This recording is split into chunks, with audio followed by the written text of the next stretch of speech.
a day goes by that we're not fascinated about things going on in America. Donald Trump certainly keeps us on our toes, and he's certainly keeping the markets on their toes as well, because apparently investors are now rattled after the president called the central banker too late and wrong and demanded immediate interest rate cuts. Let's speak to Errol Moorcoach, who's a spokesman for Republicans overseas. Errol, great to have you on the programme. Donald Trump. The tariffs have come about, the markets are upset, kind of understandably, but the market's always fairly politically motivated, I think, as well. American equities fell sharply, the dollar weakened as investors are digesting all of the rising uncertainty. Do you still think your man's doing the right thing? Absolutely, and these are all the sort of symptoms of a trade war you have to expect. When you look at the market, you have to realize that 88% of Americans don't own a relevant amount of stocks. So the transnational equity holders who are being impacted by this volatility are a very small portion of the American, let's say, electorate. As well, he won the working class vote. And we made a promise to the working class vote that we were going to go and do this economic protectionism in their name, which they have asked for. And now we intend to deliver on that. Now, volatility, like say the weakening dollar. Okay, well, that sounds bad at first glance, but that's great for U.S. exporters. That's very bad for the American family hoping to go to Santorini for a week, but it's very good for U.S. exporters because that's what the dollar trades at as a basket of currencies. So that would help domestic exporters do well. And in addition, all of the goods that Trump has tariffed had a rule when they were on the water by April 2nd, they won't be tariffed. So you're not seeing any short-term fluctuations domestically for the prices.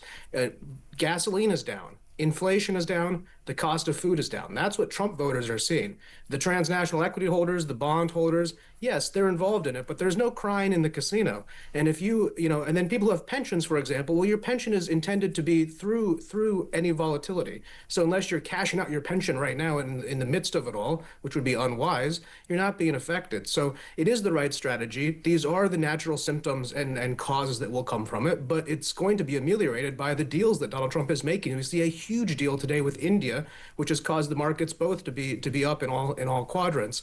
And these other countries coming to the table that are going to supplant China are going to put China farther and farther in a corner where it's backed up to the wall.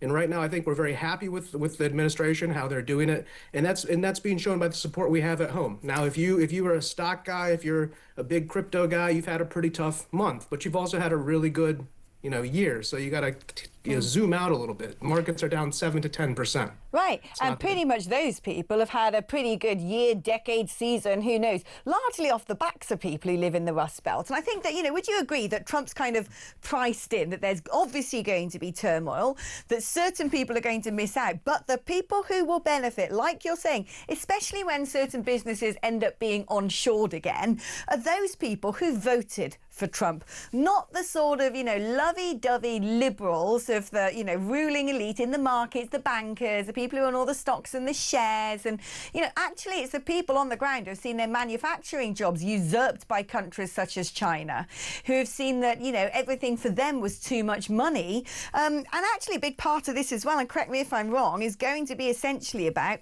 trying to cut down some of that debt to GDP ratio. Absolutely, that's critical. Right now, we're going to be paying $6 trillion in interest on the national debt. It's not sustainable. $109,000 per American family.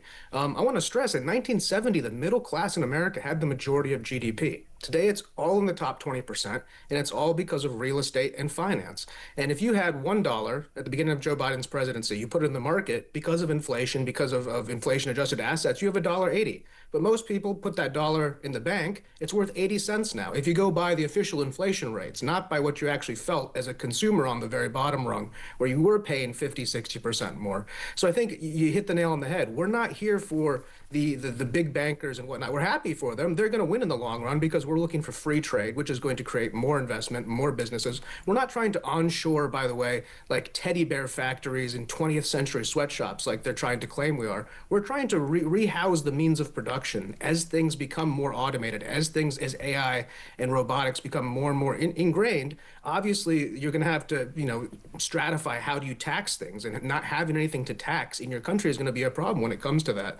So the American worker, above all else, is who we're protecting, and the American agriculture is who we're protecting. And by the way, amusingly, if you tariff American agricultural products on the way out, it makes domestic food cheaper. So that again helps who?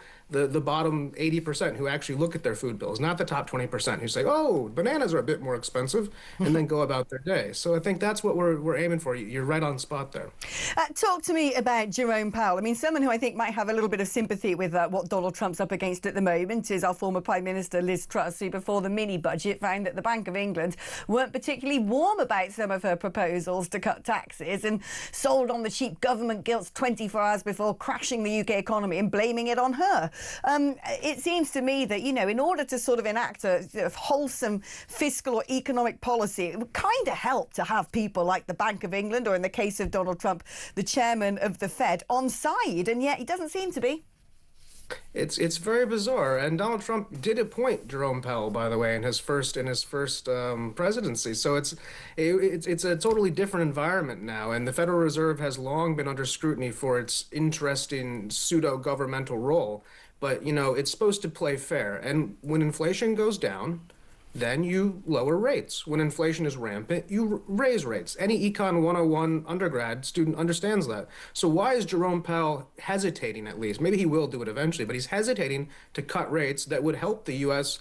Economic structure, and it seems to be bizarre. Now, Donald Trump does not have the authority to fire him because the Federal Reserve is actually not even technically part of the federal government. It's a whole debate. We can go down that line, but I think this is a very hard public pressure attempt to show the American people that, mathematically Jerome Powell is wrong. What you think about him politically, what you think about Trump politically, great. But mathematically he's wrong. And who's that hurting? The first-time home buyers, the people trying to get a car lease, young families. Those are the people who need the rates to come down so they can actually get into a home and get on the American property ladder. Again, something we've promised to the American middle class. Maybe the upper class already has a home, and they have already locked in a very nice low rate, and they have the assets to negotiate with the bank. But most people come with a minimum down payment, and they can't afford the current situation.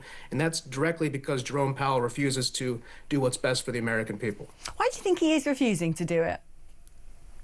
Well, he's sort of trying to play a very high-level numbers game, is his argument, saying that this will revert into stagflation.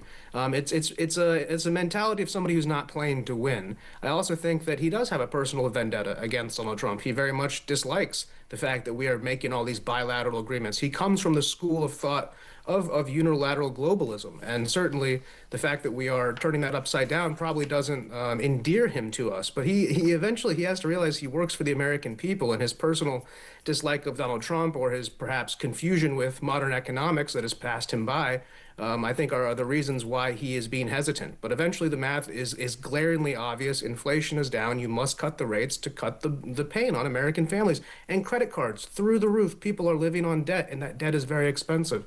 Jerome Powell needs to be considerate to them as opposed to perhaps trying to garner the support of Democrats and whatnot so he can get a cushy job, which he will get in some university on the way out, no question. They always do. They always put out to pasture somewhere pleasant.